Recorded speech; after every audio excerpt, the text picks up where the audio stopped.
Welcome to the final chapter of Fundamentals of Financial Accounting, Chapter 11. One final time, I'd like to remind you to visit SFU Canvas and download the blank file before we start. A current liability is any obligation which is due within 1 year or within the business's normal operating cycle if longer than a year. In our case, we haven't really dealt with businesses with longer operating cycles in this course, so we will stick to any obligation being under 1 year being a current liability. Account payable, amount owed for goods and services purchased on account. We've covered this several times in this course. As a refresher, let's make a journal entry for the bookstore's $1,000 purchase of inventory on account on July 28th. So take a minute to try this, and we will continue here in the same video.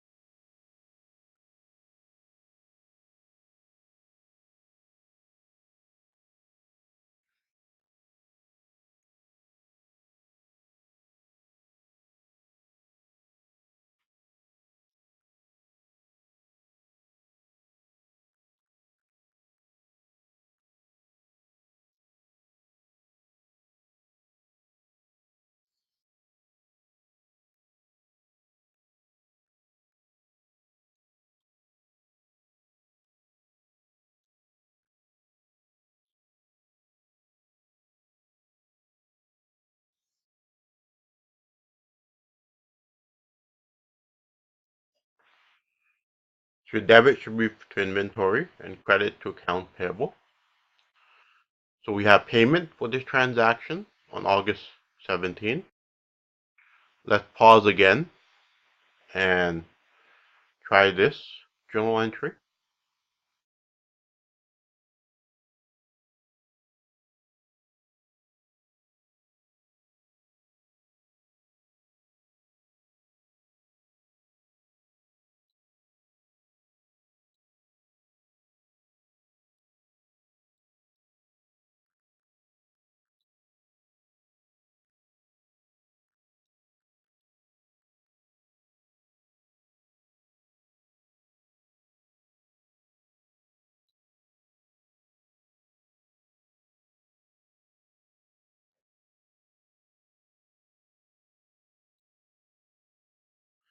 So we should have journal entry dated August 17th, a debit to account payable, and a credit to cash.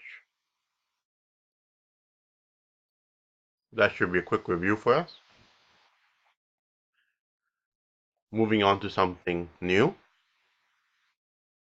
Short-term note payable, a promissory note which must be paid with interest within 1 year. For practice, let's make a journal entry for the bookstore $2,000 purchase of inventory with a 10% 6-month note on October 31st, 2020. Once again, let's pause here. You can try this.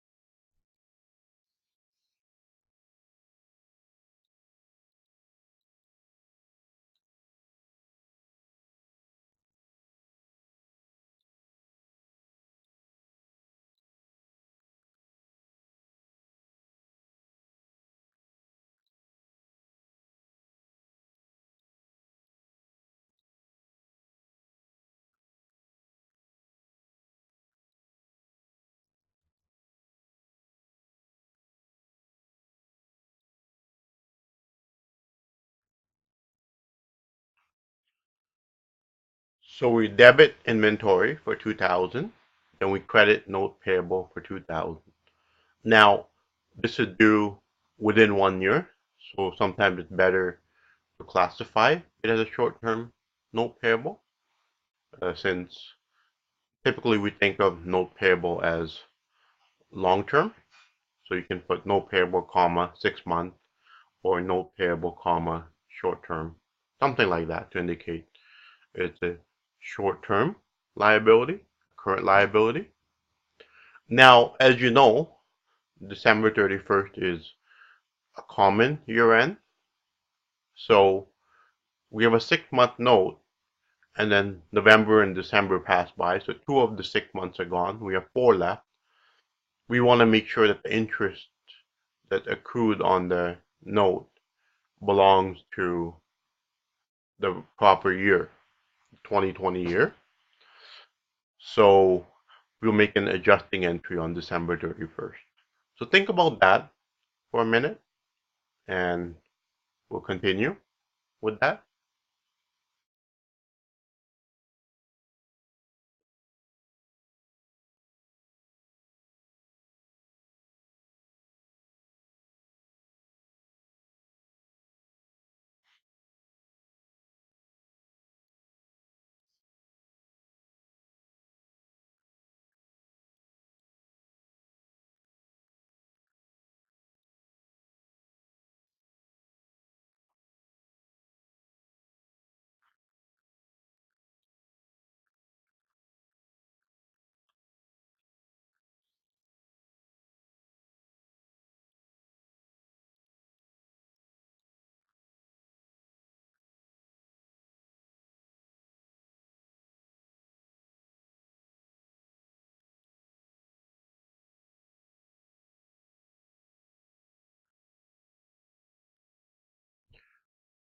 So your debit will be interest expense, your credit will be interest payable, and then you'll have a calculation to figure out how much interest has accrued in those 2 months.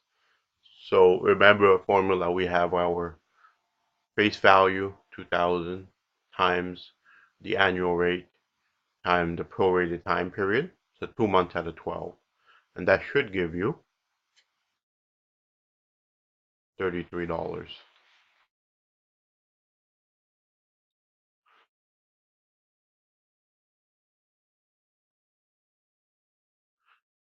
Then we flip ahead to next year.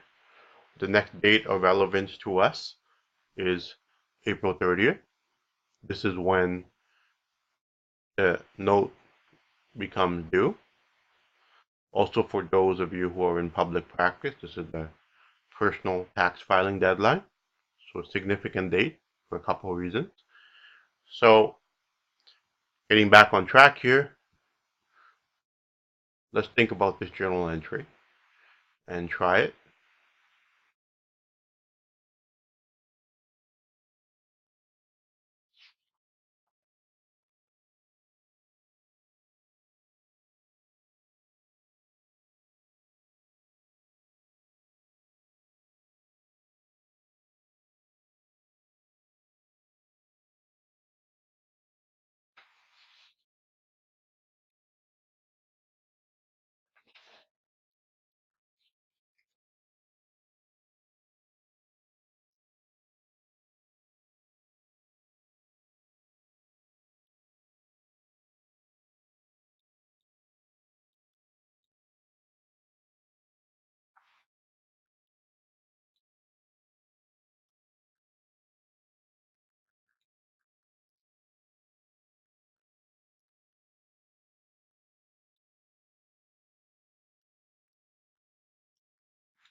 So we debit a note payable account.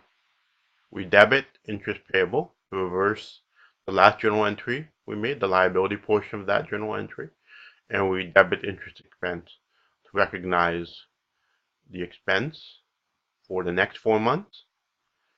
So our note payable was $2,000.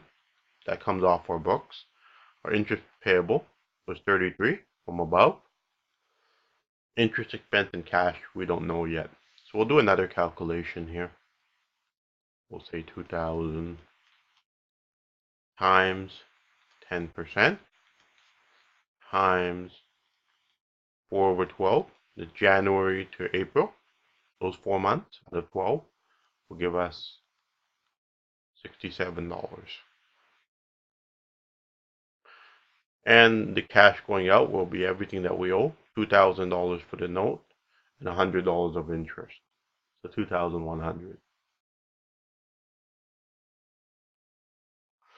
Sales taxes, starting with the goods and services tax, GST. This is a 5% tax on sales collected by the federal government.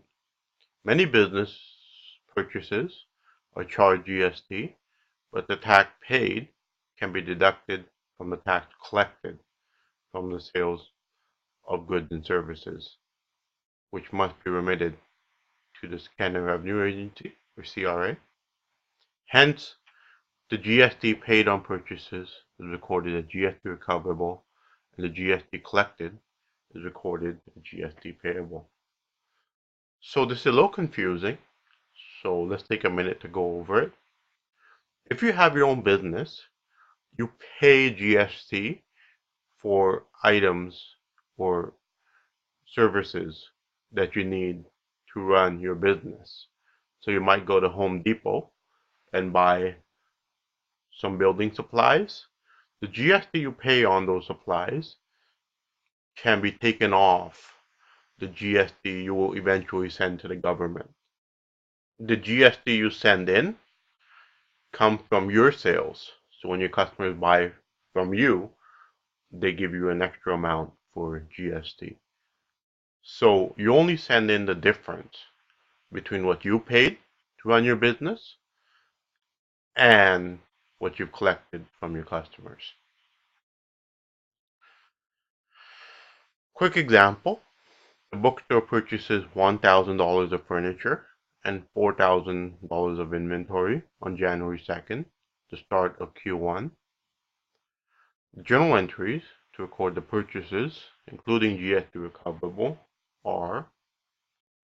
So take a couple minutes to think about this one and try it if you wish, and we will continue with this in the next video.